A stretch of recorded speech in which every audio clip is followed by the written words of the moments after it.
And some of them did that. Then had another group that they just had them caged there, no shock at all. They put them all in groups. And they exposed them to electric shock again.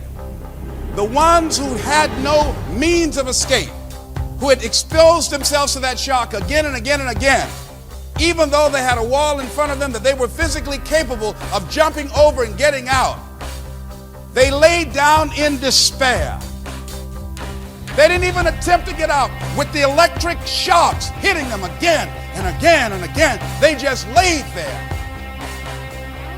Because even though they had a way out, they couldn't see themselves making it out. They didn't believe that they had the capacity to affect their circumstances.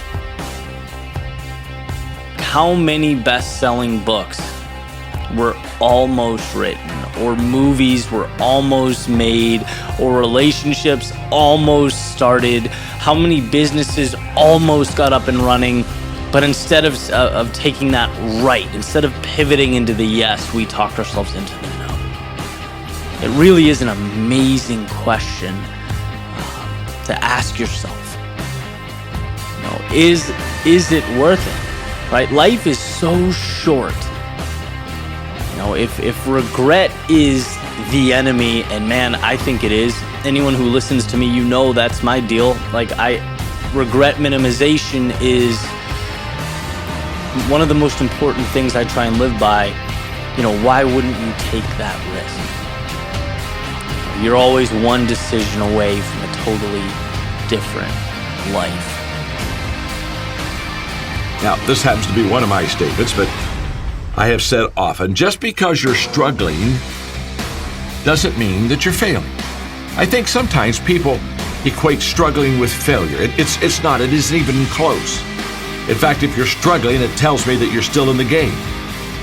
I wrote a book several years ago called Failing Forward, and the whole thesis of the book is that we do fall, we do fail, but when we do so, let's make sure we're pointed in the right direction, and let's fail forward. Let's fall forward. Let's advance maybe another yard in our progress of going towards something that maybe is a very difficult obstacle.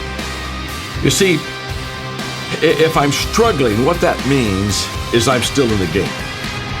I mean, if you're out of the game, if you're sitting on the bench, you're not over there struggling. You're sitting over there maybe wiping off the perspiration. You might be observing, but you're not struggling. But the very fact that you're still struggling means you're still in the game. The people who are living their dreams, the people that are bringing about change, these people have a sense of who they are. And they make a decision, I can handle this. They make a decision that my circumstances are not going to determine me.